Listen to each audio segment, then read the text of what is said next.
இந்த வகையிலே ஐயாவுக்கு அறிமுகமோ அவரை பற்றி பேச வேண்டியதில்லை. நிறைய அறிஞர்களுக்கு அறிமுகம் வேண்டியதில்லை. அப்படிப்பட்ட நாடறிந்த அறிஞர் ஐயா அவர்கள். அவருடைய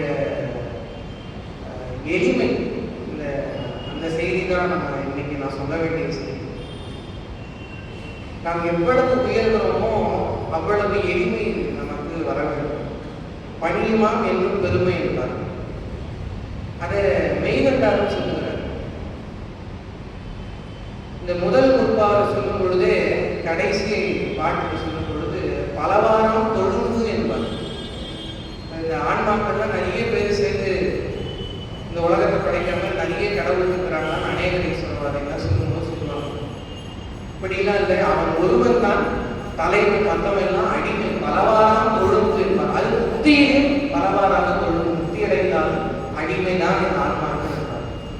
அதை 12ஆம் வகுப்பாக 4ஆம் அதிகாரத்தில் சொல்லும் பொழுதும் மானே தொழு வழி என்பார்.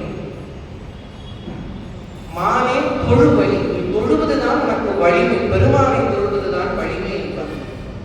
முக்தியில போனவங்க பலதரப்பட்ட வகையா இருப்பாங்க. எல்லாருக்கும் ஒன்று போல இன்பம் கிடையாது, பல வகைப்பட்ட இன்பம். எப்படி பல வகைப்பட்ட இன்பம்னா, முன்ன போனவன் ரொம்ப அடங்கி ரொம்ப பணிவா இருந்து ரொம்ப ஆனந்தத்தை எடுத்து கொண்டிருக்கிறான். அப்ப பணிய அந்த அன்பு பெருக பெருக ஆனந்தம் அதிகமாகும். அப்ப முன்னவே வந்து விட்டார்கள் என்று சொன்னால் அவர்களிடம் பணிவு அதிகமாக இருக்கும். அவர்கள் ரொம்ப நல்ல பணியை செய்து அந்த ஆனந்தத்தை அதிகமாக அனுபவித்துக் கொண்டிருப்பார்கள். அப்ப நாள் ஆக ஆக முதிர என்ன ஆகுது, பாடம் கேட்க கேட்க நமக்கு அந்த அறிவில அந்த பணி அன்பு வர வேண்டும். அந்த அன்புதான் ஆனந்தத்தை தரும். அயரா அன்பின் அரண்களன் செல்லுமே என்றார். அது போல இந்த பாடம் படிக்க வந்திருக்கிறீர்கள் என்று சொன்னால் இது உலகியல் பாடம் இல்லை, உடலுக்கான பாடம், நம்முடைய உயிருக்கான பாடம். அதை உளமுள்ள அது ரொம்ப முக்கியமான செய்தி. அந்த பாடத்தை எப்படி படிக்க வேண்டும், ஏற்கனவே படித்துக் கொண்டிருக்கக்கூடிய மாணவர்கள் எல்லாரும் வந்திருக்காங்க.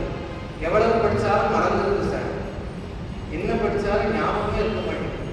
நல்லா நடத்துறாரு ஐயா, என்னங்க நடத்துறாரு அதுதானே தெரியல. அப்படித்தான் இருக்கு. 4 வருஷம் படிச்சாச்சு, 5 வருஷம் படிச்சாச்சு, தொடர்ந்து படிச்சாச்சு, நிக்க மாட்டேங்குதே, என்ன பண்றது அப்படின்னா அது உமாபதியார் சொல்லுகிறார். உணாவின்பாக தான் சொல்றாரு. இந்த கடைசி பாட்டு சொல்லும் பொழுது இந்த புத்தகத்தை எல்லாம் எப்படி படிக்க வேண்டும், அருளால் உணர்வாருக்கு இது அகலாக செம்மை பொருள் தந்து பொருந்தி நிற்கும் தெருளா வினாவென்பாட்டு அந்த நூலுக்கு சொல்லியிருப்பார். அப்படி உணராதவர்களுக்கு எப்படி நிற்கணும், மூமெண்ட் என்ற கனாவின் போல அது பயணத்தில் வச்சிருப்பார். என்ன கருத்து, அதுதான் நமக்கு தேவை. இப்ப இந்த நூல்களை எல்லாம் படிக்கிறோம் என்று சொன்னால் இதெல்லாம் காகிதம் அச்சத்தை எடுத்து என்று நாம் படிக்கக்கூடாது. இதெல்லாம் அந்த பெருமானுடைய தூள விக்கிரகம், அவனுடைய திருமேனி என்று அதை பூசித்து அந்த நேயத்தோடு வாசிக்க வேண்டும். அது வெறும் தாள் இல்லை, தாழ்னா அந்த காகிதம், அவனுடைய தாழ் திருவடி ஞானம். அது நமக்கு சாத்திரமாக அவன் தந்திருக்கிறான், கோத்திரமாக தந்திருக்கிறான். மூவகைப்பட்ட ஆன்மாக்கள்ல சகலருக்கு மட்டும்தான் நூலை பெருமான் தந்திருக்கிறான். நமக்கு மட்டும்தான் ஸ்பெஷல் கிரேட் ட்ரீட்மெண்டா கொடுத்திருக்கிறார், ஸ்பெஷல் பிரிஸ்கிரிப்ஷன். அப்ப அந்த நூலை நமக்கு மட்டும் தந்திருக்கிறார் என்று சொன்னால் அதை எப்படி நாம் ஊன்றி பயிர வேண்டும் என்பதை உணர்ந்து கொள்ள வேண்டும். அதை அருளால் நாம் அருளாக பாதித்து அந்த பெருமானுடைய திருமேனி, தூள திருமேனியாக பாதித்து நாம் அதை பூசித்து வாசித்தால் நமக்கு நேசம் பெறும், அந்த ஈஸ்வரை சாரலாம். அப்படி வாசித்தால் அந்த நூல் எப்படி நிற்குமா, அகலாக நிற்கும், மறக்காதியா பொருந்தி நிற்கும், செம்மை பொருளை தந்து நிற்கும் என்று காட்டுகிறேன். சரி, அப்படி படிக்கலைன்னா நம்ம தான் இடக்க கேட்கணும். இப்படி படிக்கலைன்னா அப்படின்னா மூமெண்ட் என்ற கனாவை போல் இருக்கும் என்று காட்டுகிறார். மூமெண்ட் என்ற கனான்னா ஒரு ஊமை, வாய் பேச முடியாத ஒரு ஊமை. அவனுக்கு கையும் இல்லைன்னு சொன்னாங்க, கையில் என்பதை வருவிக்கும். அவனுக்கு ஒரு நல்ல கனவு, கனவுல வந்து புதையல் இருக்கிற இடத்த பெருமான் சொல்லிட்டாருன்னு வச்சுக்கேன்.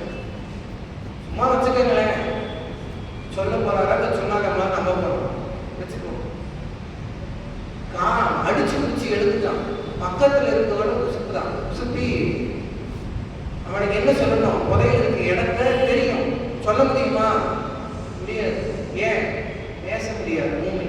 சரி சைகை காட்டி எழுதியாவது காட்ட முடியுமாட்டா? முடியாது. ஏன்னா கையில் மூவ்.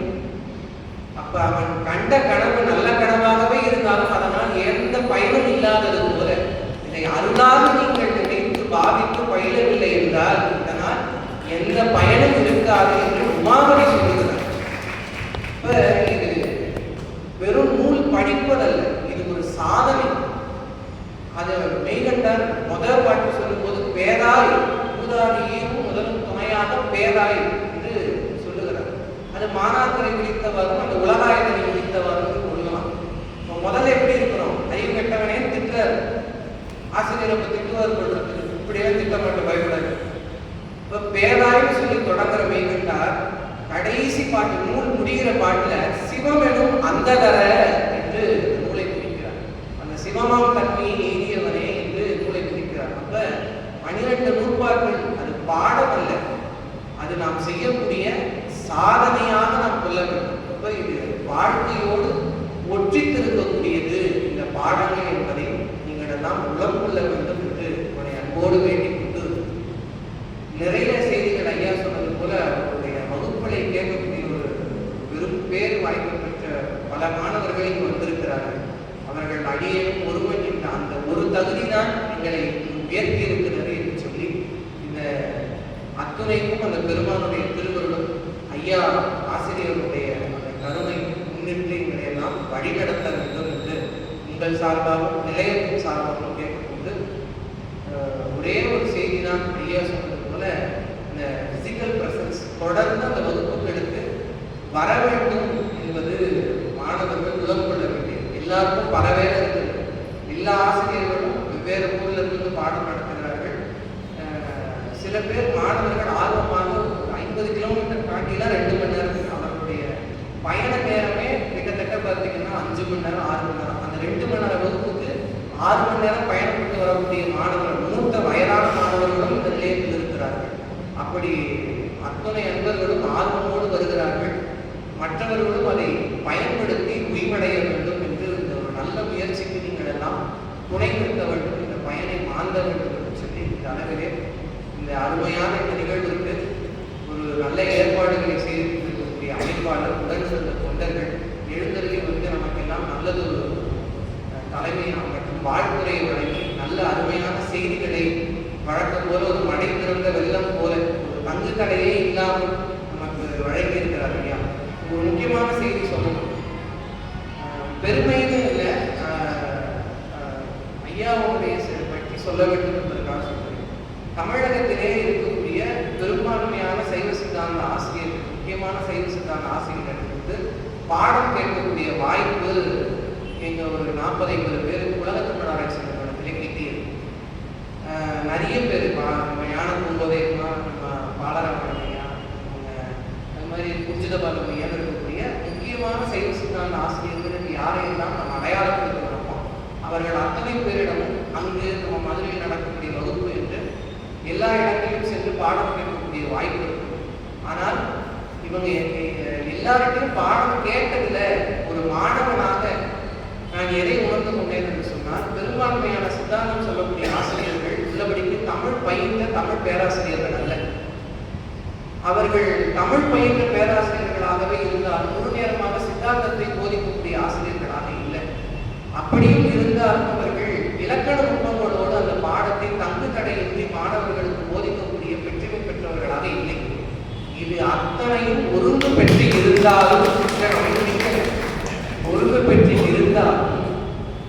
வழி வழியாக அந்த சைவ பாரம்பரியத்திலேயே இருக்கக்கூடிய குடும்பத்தை சார்ந்து இருக்கக்கூடியவர்களாக இல்லை. அப்படி இருந்தாலும் அவருடைய தந்தையார் ஒரு மிகப்பெரிய மகாவித்வானாக ஆதீன புலவராக பல பேரை மாணாக்கர்களை உருவாக்கி நல்ல பல நூல்களை உருவாக்கி தந்த ஒரு சிறந்த அறிவாளுமையாக இருப்பவர்களாக இல்லை.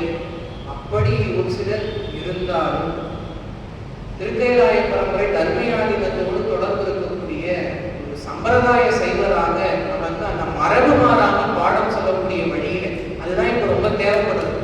ஏன்னா எங்கு சைவம் சென்று கொண்டிருக்கிறது என்பதை ஒரு பெரிய கேள்விக்குறி வைக்க வேண்டியதாக இருக்கு. அப்ப நவீன போக்குகளை எல்லாம் தவிர்த்து சம்பிரதாயம் மாறாமல் அந்த மரபை பின்பற்றி, அதுதான் ஐயா சொல்லும் போது அந்த ஆதீன முறைகள் ஏற்படுகிறதுனா மரபை மீறாமல் அதில் உரை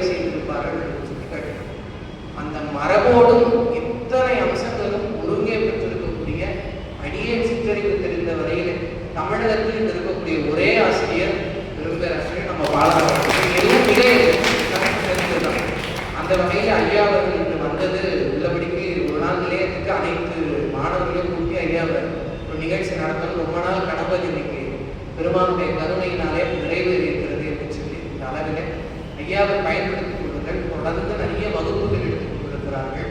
அவருடைய வாழும் காலத்தில் நாம் எல்லோரும் நம் வாழ்கிறதே பெரும் பேர். 25வது சன்னிதான காலத்திலிருந்து அவங்களிலிருந்து மடத்தோடு தொடர்ந்து நெருங்கிய தொடர்பு இருக்கக்கூடியவர்கள்.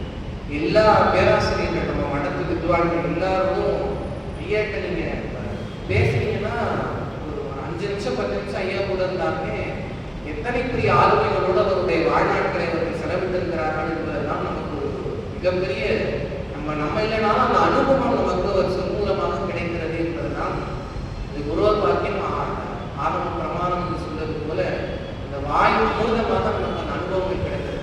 அவருடைய அந்த 80 ஆண்டுகள் அனுபவம் நமக்கு 80 ஆண்டுகள் இருக்குமானே தெரியாது. அதை நிறைய செய்திகள் அவருடைய குழுவில் அவர் தரக்கூடியது. இந்த பேரெல்லாம் நமக்கு வாய்ப்பாததுனால இன்று நன்று நாளை நன்று என்று போதவிட்டு போதாமல் பின்னே நின்று பெயர் நினைத்தால் பெருதத்தறியின் பெருமானே என்பதை உணர்ந்து நீங்கள் எல்லாம் இந்த பெருமானுடைய அருளுக்கு பாத்திரமாகி இந்த வகுப்புகளை பயன்படுத்திக் கொள்ள வேண்டும் என்று அன்போடு உங்களுடைய திருவடிகளே வேண்டி விரும்பி கண்டறிந்து விண்ணப்பித்துக் கொண்டு இந்த அளவிலே இந்த கல்வியாண்டானது தொடங்குகிறது.